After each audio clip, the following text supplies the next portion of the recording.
everybody doing? It's Paul from Magpie 24/7, and at least, well, for now at least, before these storm clouds come over, the sun is shining. The weather's took a turn for improvement after absolutely pissing it down in Manchester yesterday. 8,000 Geordies in attendance, but I think every one of the 8,000 pretty much expected the outcome. It ended in defeat. The season, you could argue is over. Certainly there's no chance to win anything. The only thing you can say, there's no disgrace in losing 2-0 against these lot. These are arguably the best team in the entire world, if not certainly one of them. The serial winners, they've got great players throughout. Their bench would walk into our first team 99% of the time. I saw the comments on our social media channels before the game, people saying it's going to be 6, 7, 8. It certainly wasn't that. But ultimately, did they have to get out the first or second gate to be able to absolutely just stroll into the semi-final? No, they didn't. It was a walk. It was absolutely easy as, cool as you like. Manchester City just brush us to one side. We had 1 or 2 opportunities, but to be fair, we didn't create anywhere near enough. We didn't have the look on the day. We haven't had the look all season.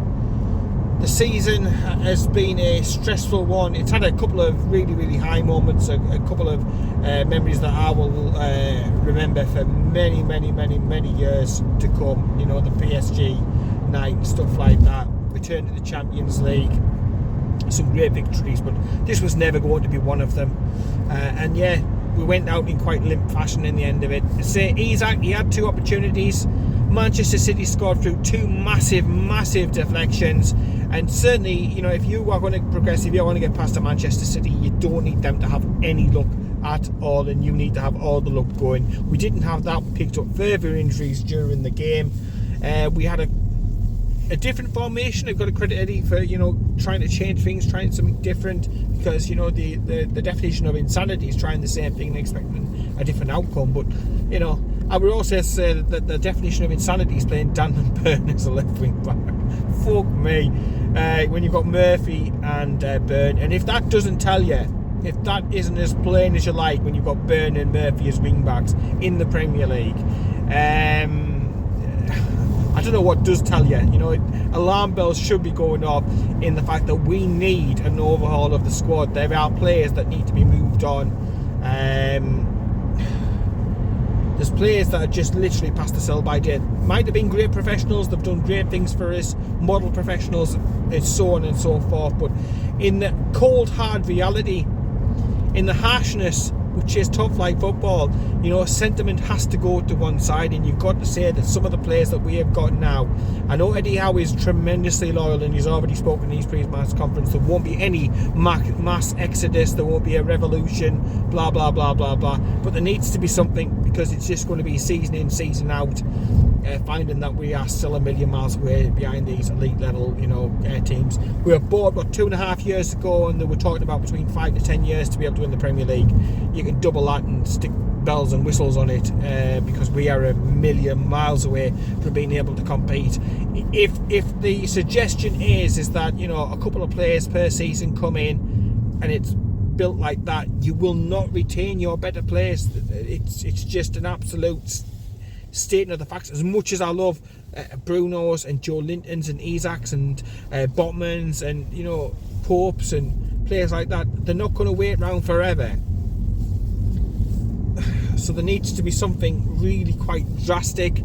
There needs to be a lot of work done over the summer, and it's not all about signing 40, 50, 60 million pound players. You look at some of the other clubs, the likes of Brighton, going out there buying players for 5 and 10 million pound, taking a chance, getting the scouting network going, bringing in the right sort of players, not playing over the odds. You can stretch the budget out, and we need to stretch whatever budget we have got out. We need to push PSR. We need to challenge this elite and these stupid anti-competitive rules. We need to try every trick in the book, whether it's training ground sponsors, whether it's training gear sponsorship. I don't give a shit. Literally, if you can sponsor it, get a sponsor for it, bring in as much money. We got literally sort of prostitute out the club in any which way that we can, to be able to bring the extra revenue in. Because when you look at what we're bringing in and what the so-called big six elite, the cartel, are bringing in, we are going to have to bridge that gap and then do some very clever, astute signings, some good business to be able to try and get us further up the the pecking order, and try to finally end this horrendous wait for any sort of trophy, any sort of silverware whatsoever. I keep saying to the missus, look, I just want to see us. I just want to see us, and I've said this since being at school. I just want us to see us win one fucking trophy. I don't care what it is. It could be the League Cup, FA Cup, anything. European. I would literally take anything at this point. You can sense the frustration in my voice. I'm desperate just to see us do something, to win something, but we just seem as far away as ever. We've got a very, very good squad, a squad that's getting better, but you look at Bruno after the game, just looks frustrated, and they are capable of so much more. You've got Pep Guardiola coming out and paying high compliments to the likes of Bruno. You've got other managers, PSG sniffing around, Real Madrid sniffing around, Barcelona sniffing around, and then we're flirting with mid-table. We might not even finish in the top half, never mind a push towards some sort of European competition. There's no guarantees that we will finish in the top half, never mind the top 8 in some sort of European football. So we need some luck, we need some players back. We need to be able to trust some of the other squad players. I thought today, when the substitution was made in the second half, the big change around, I thought we actually played a lot better. You've got players who are hungry there, players who want to prove a point perhaps as well, that are coming on. And it needs to come to a situation now where I think with these remaining 10 games of the season, we've got to use them for a purpose. Stop playing players who are having to get injections before games just to be able to play. It's wrong. It's got to be wrong. Sean Longstaff's come out this week and said he's been injured since Everton last year. It's alarming. It's ridiculous. He needs to go and get the problem sorted and fixed. And then that Sean Longstaff will be here next season. Eddie speaks in such glowing terms about the lad. He's going to be here. Eddie Howe's going to be here. So that taken into account, get the lad right, get him sorted. Same with Sven Botman. He hasn't been right since he had the injury, then he played on a couple of games, and then he broke down and he was missing all that time. Get the lad sorted and get him back for next season. And in the interim period, we're going to learn something about the squad players, the youngsters coming through. Alex Murphy had a decent pre-season, bring him in. You've got Lascelles and Share. If we short the numbers in midfield, play Share in midfield. Play Share sitting in front of the defence. Play Lascelles at the back. You've got others you can bring in. You could perhaps try Dan Burn at centre back, his natural position. And again, you've got Matt Targett back, playing Matt Targett at left back. You've got Lewis Hall who can play at left back. Shuley, I take on board what Eddie said about his defensive side of his game. He sees him day in, day out and says, look, that needs still to be worked on. That's fine, that's fair enough. If that's your judgment call, but surely in the time that he's been here, how many months has he been on Tyneside, that's improved. It had to have got better under Eddie's coaching, under his guidance. If he's wanting him to change that, he's had months to be able to do so. He looked decent. He looked decent when he come on, so why not give him a run of games in the Premier League to show us what he can do if the terms of the contract are just literally stay above 15th and the transfer is made permanent. So I think it is now about using the squad. You've got Lewis Miley who can come into the midfield and give, like I say, Sean Longstaff a break. You've got Fabian Schär, who's played internationally in midfield, can do a job there for the time being. Play him in midfield. Try something new, try something different. It certainly worked with Joe Linton, didn't it, when he literally couldn't hit the side of a barn door, but now he's an absolute chuffing world beater as a midfielder. We've got to try different things. We've got to try different players. There are options there. The only thing you would say is that up top in the forward areas we are probably struggling, but Isak is world class, and we've got to do whatever we can to be able to keep hold of these players. But for me, there's got to be trading. There's got to be players who go out. There's players who are out of contract. They will go. They will move on. There's no doubt in my mind about that. However, there's other players who are under contract who I don't think should be there next season to try and end this, goal drought. Not this goal drought, this trophy drought. I think they've had the opportunity, they've had the time that has passed and stuff like that. So it is what it is. I know Eddie Howe is a really, really loyal manager. He sticks up for the players. He rarely criticises. Everything's closed house. The training that they've gone off to do now, the warm weather training, will all be, media blackout. Nothing coming out from outside at the camp. No distractions. Focusing on stuff and really having to go at these last 10 games.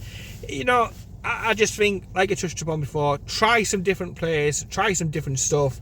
Give other players opportunities. Try to use these remaining 10 games as a learning exercise. If we miss out in Europe, it's because we were being shit all season. It's because we've had horrendous injuries all season. It's been because of the schedule and so on and so forth. So be it.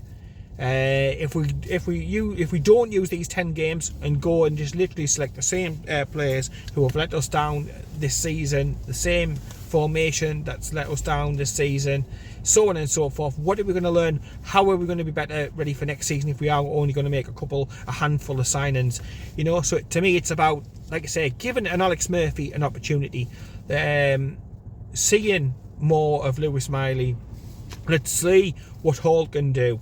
Week out and week in, week out in the Premier League, and it's about learning, and then we can hit next season, hit the ground running, and really have a push and hopefully a more successful campaign, a more consistent campaign, and hopefully one where we're not playing with players who are injured every single week, or having to go through the pain barrier.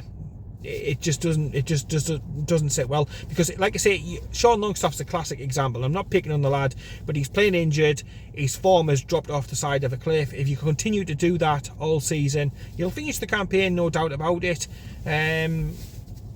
However, he'll start the next campaign also injured. So again, it drags out that bad period of form. It's just like a case of just bite the bullet, get the operation sorted, miss him for a short period. Now he comes back and he rediscovers that form, that he had previously. He was doing really, really well, covering every inch of ground, putting in the miles, putting in the minutes, putting in the tackles, popping up with the odd goal. That's the Sean that we want back. But I just think at the moment he's just not physically able to do that, and getting injections in all the time is just masking the issue. So get him sorted, get the others sorted, give other players an opportunity to be able to show what they can do. Sink or swim situation, not got much to lose. Realistically, we're going to finish outside the European places. We're going to finish in mid-table somewhere. So why not give these lads an opportunity? Why not give them some minutes in the Premier League and see how they react? And you never just know. Look at Lewis Miley. Who would have thought that a year ago about Lewis Miley? He's given the opportunity, he's given the minutes, he's given the platform to be able to perform, and he does so with bells and whistles on top. So I'm all for it, because I just think the season's past a knife edge now. I'm sort of like almost in my mind thinking, well, it's not going to be European football next season, but look, we had 40 points, we're going to stay up. There's nothing really therefore much to lose. I know there's a difference in merit payments in between each position and stuff like that, but we've got a few difficult games coming up against teams around us. If we can get some sort of form going, if we can get some victories on the board, there's a chance that maybe we can get into the Conference League or something like that. It just highlights to me that the fact that we did so massively overachieve last season, but yeah, it's pretty much over as a contest, isn't it? Eddie will never say that it is. Of course, he's going to keep banging the drum. He wants to get the maximum performance. He wants to get to the maximum energy levels and commitment and everything else from the lads. So he's going to say, look, there's a lot more to play for, so on and so forth. But I think the supporters can see that there's not a great deal. We're feeding at the scraps, and we're relying on other teams to sort of maybe bottle it a little bit. We're not badly placed in the league to be able to nick a European place, but I think, look, if we're in any sort of European competition next season, it's a bonus at this point, because if you sit there and think, oh, it's the be all and end all getting back into Europe next season, then you could potentially just be disappointed, because the way our season has gone, even yesterday, more injuries, and it seems to me that every player we get back, we just lose another 2. So it's, you would hope that we would get one back, and then another week or 2 we get another back, and we'd be able to build it up and be able to rotate the players and rest the players and protect the players. But it just hasn't worked like that for the entire campaign. It seems to me that we get a player back and then we lose 2 or 3. So yeah, it's all about learning. It's all about getting the likes of Harvey Barnes up to speed, seeing a little bit maybe from him, giving some of the youngsters an opportunity, and then seeing what the summer brings, trying to maximise the budgets, not literally just blow it all on a Tonali situation where you spend all that money on one player, and then next season, I'm not going to say we're going to get a situation like the Tonali one every year where a player gets a 10-month ban, but if you buy another player for £50 million, that player gets injured, does a bad injury, he's going to be out for a season. So you can't put all your eggs in one basket. I think we should spread it out a little bit, get a couple of free transfers in. Obviously, like Kelly have been strongly linked on our free transfer. Get a couple of free transfers in, if we can do. Use the rest of the budget, stretch it out, trying to get another 2 or 3, I don't know, 10, 15, 20 million pound players in, rather than putting all of our money, all of our eggs into one basket, because then if that goes tits up, like we found out this season, it's got a huge effect, because Tonali being missing means that you can't rest, you can't rotate as much in the middle of the park. Joe Linton being out has also added extra pressure to that. Willock's been out for most of the season, is only just back, didn't have his best of games yesterday, but again, you're asking him to do things that is probably not natural to him. I think all of our midfielders who are fit and available at the moment are much of a muchness, but I would like to see more of Elliot Anderson maybe given some time in the middle of the park, but he did well. Lewis Miley, definitely. Let's just see. You might just stumble across something like we did with the Joe Linton situation that saves us a few quid next season. We might learn some stuff that helps us with regards to the fixtures and stuff next season. You just never know. But back to the game yesterday, you don't want to say men v boys, but yeah, the goal was there for everybody to see. It's disappointing, it's saddening, but it is what it is. We move on. We've got this international break now. England v Brazil might be an interesting one to watch. Obviously Gordon v Bruno, that'll be good. But then when we get back, the rest of the lads who have gone away on this one weather training, hopefully feel fit, firing, they're ready to go, and we take on West Ham. And to me it's a must-win game. It's up against a very, very decent, very good West Ham side, but we've got to go there. We've got to start picking up some victories.